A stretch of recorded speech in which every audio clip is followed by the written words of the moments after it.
क्या होगा अगर आपको अपनी बात कहने की आजादी ना मिले या फिर कोई आपको बिना वजह जेल में डाल दे। क्या आपको पता है कि भारतीय संविधान ने आपको ऐसे अधिकार दिए हैं जो सरकार भी छीन नहीं सकती। आज हम बात करेंगे मौलिक अधिकारों के, फंडामेंटल राइट्स, जिनकी रक्षा खुद भारतीय संविधान करता है। तो बने रहिए हमारे साथ और जानिए अपने अधिकारों को। पहला, मौलिक अधिकार क्या होता है। हमारे संविधान में भाग 3 अनुच्छेद 12 से 35 में मौलिक अधिकारों का जिक्र किया गया है। ये अधिकार हमें स्वतंत्रता, समानता, न्याय, बंधुता दिलाते हैं। कोई भी सरकार इन्हें आसानी से नहीं छीन सकती।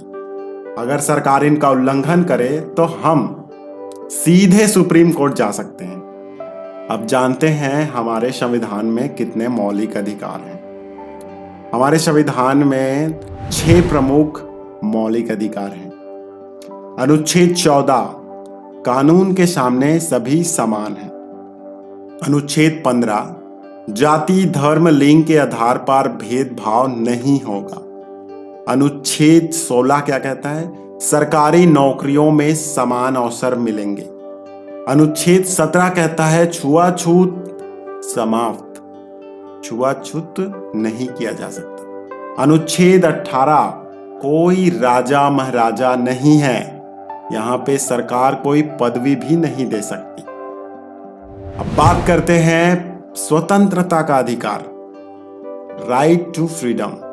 ये आर्टिकल 19 to 22 में आपको मिलेंगे। आर्टिकल 19 अनुच्छेद 19 जो बोलने, लिखने, कहीं भी जाने, नौकरी करने की स्वतंत्रता देता है। अनुच्छेद 20, बिना कानून तोड़े सजा नहीं दी जा सकती। आर्टिकल 21, जीवन और व्यक्तिगत स्वतंत्रता का अधिकार, आप अपने जीवन स्वतंत्र पूर्वक जी सकते हैं। इसमें अनुच्छेद 21A जो कहता है 16 से 14 साल के बच्चों के लिए शिक्षा अनिवार्य है। अनुच्छेद 22 कहता है गिरफ्तारी के समय आपके अधिकारों की सुरक्षा होगी। अब बात करते हैं शोषण के विरुद्ध अधिकार, राइट अगेंस्ट एक्सप्लॉइटेशन। अनुच्छेद 23 कहता है जबरन मजदूरी और मानव तस्करी पर प्रतिबंध है, आपके साथ ये नहीं हो सकता। अनुच्छेद 24, आर्टिकल 24, 14 साल से कम उम्र के बच्चों से खतरनाक काम नहीं करवाए जा सकते। अब आते हैं धर्म की स्वतंत्रता का अधिकार, right to freedom of religion, जो आर्टिकल 25 to 28 पर आपको मिलेंगे। आर्टिकल 25 किसी भी धर्म को मानने और उसका प्रचार करने की आजादी देता है। अनुच्छेद 26 कहता है धार्मिक संस्थाएं चलाने का अधिकार है, कोई भी व्यक्ति धार्मिक संस्थाएं चला सकता है। अनुच्छेद 27, किसी को भी जबरदस्ती धर्म के नाम पर टैक्स नहीं देना पड़ेगा। ये सभी अधिकार हैं, आपको अपने आसपास देखने हैं और समझने हैं कि हम इन सब अधिकारों का कैसे उपयोग कर सकते हैं, और अगर कोई व्यक्ति इन अधिकारों का दुरुपयोग कर रहा है तो उसके अगेंस्ट में FIR कर सकते हैं। 5वां, संस्कृति और शिक्षा का अधिकार, कल्चरल एंड एजुकेशनल राइट्स, जो आर्टिकल 29 and 30 में अंकित हैं। अनुच्छेद 29, कोई भी समुदाय अपनी संस्कृति और भाषा बचा सकती है। इस वजह से आज बस्तर की संस्कृति को बचाने की बात की जाती है, और अन्य ऐसी जगह हैं जहाँ पे संस्कृति विलुप्त होती जा रही हैं, तो हमें उन संस्कृतियों को, उन भाषाओं को बचाने की आवश्यकता है। अनुच्छेद 30 कहता है अल्पसंख्यक समुदायों को अपने स्कूल और शिक्षण संस्थान खोलने का अधिकार है। अब आते हैं 6वां, संवैधानिक उपचारों का अधिकार, right to constitutional remedies. Article 32 क्या कहता है?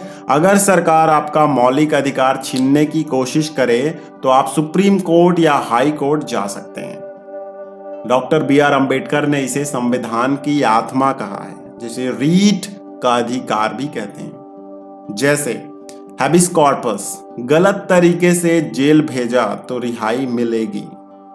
मैंडामस, सरकार को अपने कर्तव्य निभाने के लिए मजबूर कर सकते हैं। प्रोहिबिशन, निचली अदालत को गलत फैसलों से रोक सकते हैं। सेटररी, हाई कोर्ट किसी गलत फैसले को रद्द भी कर सकती है। क्वा वारंटो, किसी को गलत तरीके से सरकारी पद पर बैठने से रोक सकते हैं। तो ये सभी आपके पास अधिकार हैं। मौलिक अधिकारों की कुछ सीमाएं और चुनौतियां हैं। ये अधिकार हमें आजादी तो देते हैं, लेकिन इनकी कुछ सीमाएं भी हैं। अभिव्यक्ति की स्वतंत्रता का दुरुपयोग नहीं किया जा सकता। जैसे फेक न्यूज और हेट स्पीचेस आप शेयर नहीं कर सकते। सेकेंड, धर्म की स्वतंत्रता का मतलब जबरदस्ती धर्म परिवर्तन नहीं है। अब निष्कर्ष ये आता है कि मौलिक अधिकार हमारे लिए क्यों जरूरी है। मौलिक अधिकार ही हमें एक सशक्त नागरिक बनाते हैं।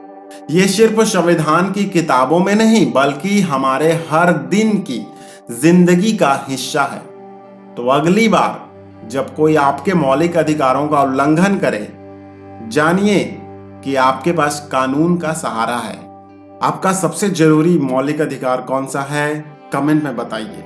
अगर आपको ये वीडियो पसंद आया तो लाइक, शेयर और सब्सक्राइब करना ना भूलें और बेल आइकन दबाइए ताकि आप कोई भी महत्वपूर्ण वीडियो मिस ना करें। आपके हिसाब से सबसे महत्वपूर्ण मौलिक अधिकार कौन सा है? समानता, स्वतंत्रता, शिक्षा या फिर संवैधानिक उपचार? कमेंट बॉक्स में जरूर बताइए। धन्यवाद।